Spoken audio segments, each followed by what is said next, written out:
Hello everyone, Assalamu alaikum. Welcome back to online English class. My dear learners, how are you all? Hope you are fine. I am Mansoura, your English teacher. Today I want to discuss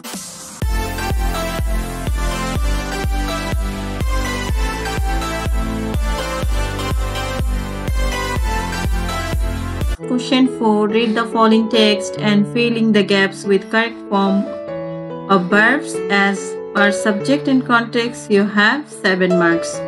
Dear learners, লক্ষ্য করে দেখো যে এখানে যে filling the blanks আছে, এখানে যে ব্র্যাকেটের ভিতরে কিন্তু ভার্বটা দেওয়া আছে, আর তোমাদের বসাতে হবে কারেক্ট ফর্ম অফ ভার্বস, অর্থাৎ সেন্টেন্স অনুযায়ী এবং কনটেক্সট অনুযায়ী যে রাইট যে ফর্মটা আছে ভার্বের, সেই রাইট ফর্মটা বসাতে হবে।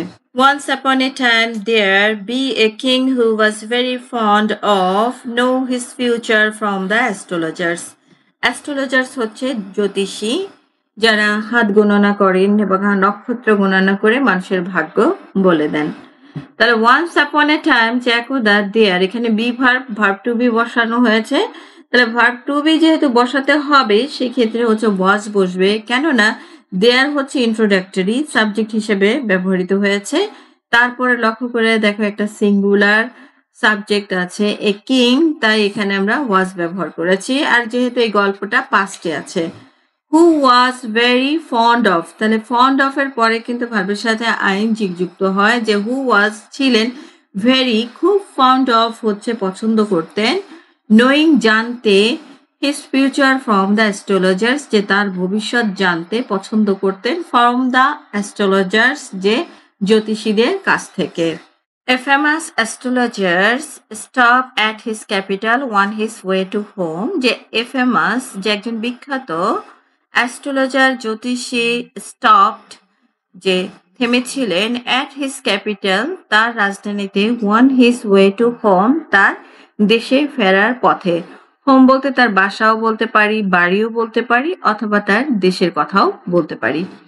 লক্ষ্য করে দেখো এখানে কিন্তু স্টপড হয়েছে, আর স্টপের ক্ষেত্রে কিন্তু এই নিয়মটা লক্ষ্য রাখবে যে কনসোনেন্টের পূর্বে যদি একটা ভাওয়েল থাকে, তাহলে সেই কনসোনেন্টটা ডাবল হবে, তারপরে কিন্তু ইডি যুক্ত হবে। তাহলে a famous astrologer stopped at his capital on his way to home. The king called on him to, এখানে লক্ষ্য করে দেখো দ্য কিং রাজা, কল্ড অন হিম তাকে ডেকে পাঠালেন, টু নো জানতে, অ্যাবাউট দ্য ফিউচার যে ভবিষ্যৎ সম্পর্কে, অ্যান্ড এবং দ্য অ্যাস্ট্রোলজার টোল্ড হিম যে অ্যাস্ট্রোলজার টোল্ড হিম তাকে বলেছিলেন যে সামথিং আনপ্লেজেন্ট অপ্রীতিকর। লক্ষ্য করে দেখো যে এখানে কি হয়েছে, the king called on him, এটা হচ্ছে কিন্তু ফাইনাইট ভার্ব, তাই কিন্তু এটা পাস্ট ইনডিফিনিট হয়েছে। তারপরে কিন্তু লক্ষ্য করে দেখো টু আছে, এটা ইনফিনিটিভ টু, এবং এই টুর পরে যে ভার্বটা আসবে যে নো, সেই নোটা কিন্তু প্রেজেন্ট ফর্ম হবে।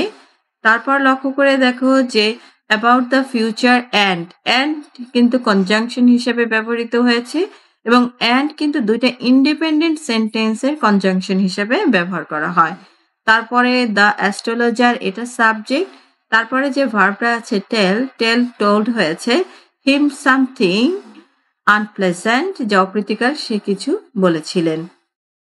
At this the king get হবে got furious, যে রাজা কি করেছিলেন, গট ফিউরিয়াস যে ক্ষিপ্ত হয়েছিলেন, and condemned এখানে লক্ষ্য করে দেখো ইডি যুক্ত হবে এন এর পরে, condemned him to death যে তাকে মৃত্যুদণ্ড দেওয়া হয়েছিল, saying men like you live to spoil the peace of the world, যে men like you যে তোমার মতো লোকজনগুলো, live to spoil the peace যে তারা বাস করে, to spoil হচ্ছে নষ্ট করার জন্য, ক্ষতি করার জন্য, the peace of the world যে পৃথিবীর শান্তি নষ্ট করার জন্য তোমার মতো লোক বাস করে।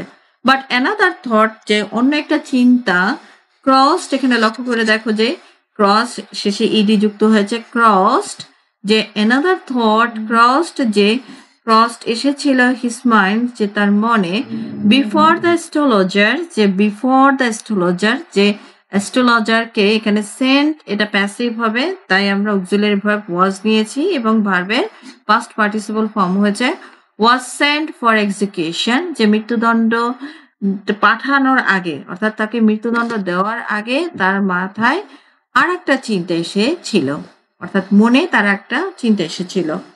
How long will you live, যে how long will you live, লক্ষ্য করে দেখো যে হাউ লং তুমি কতদিন বাঁচবে।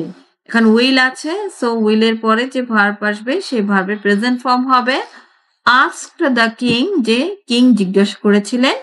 উইথ রেডি উইট, যে উপস্থিত বুদ্ধি দিয়ে। দ্য অ্যাস্ট্রোলজার সেইড, যে জ্যোতিষী বললেন। দ্য স্টার্স, যে তারকারাজিরা। ডিক্লার, লক্ষ্য করে দেখো এখানে কিন্তু ডিক্লারই হয়েছে, কারণ এখানে উইদিন ইনভার্টেড কমার মধ্যে আছে, সো এটা প্রেজেন্ট ইনডিফিনিট। স্টার্স ডিক্লার, যে তারকারাজিরা ঘোষণা করেছে দ্যাট আই শ্যাল ডাই, যে আমি মারা যাব। ওয়ানলি এ উইক, যে ওয়ানলি এ উইক এক সপ্তাহ আগে। বিফোর ইউর ম্যাজেস্টি, যে আপনার মৃত্যুর, অর্থাৎ বিফোর ইউর ম্যাজেস্টি, যে মহারাজা আপনার মৃত্যুর এক সপ্তাহ আগে আমি মারা যাব। সো গুড বাই, আপনাকে বিদায় জানাচ্ছি। হেয়ার দিস, এখানে লক্ষ্য করে দেখো হেয়ারের সাথে আইএনজি যুক্ত হবে। হেয়ারিং দিস এটা শুনে, আর এখানে ভার্বের সাথে আইএনজি যুক্ত হয়েছে, প্রেজেন্ট পার্টিসিপল হয়েছে। Hearing this the king turn fail like a dead man, যে কিং রাজা turn fail like a dead man, যে মৃত ব্যক্তির মতো সে ফ্যাকাশে হয়ে গেল। অ্যান্ড শাউটেড, চিৎকার করে বললেন। ড্রাইভ দিস রেজ অ্যাওয়ে, যে এই হতভাগ্যটাকে, যে হতচ্ছাড়াটাকে এখান থেকে দূরে সরাও। Let him never come here again, যে তাকে যেন আর অ্যাগেইন আবার এখানে আসতে না দেওয়া হয়।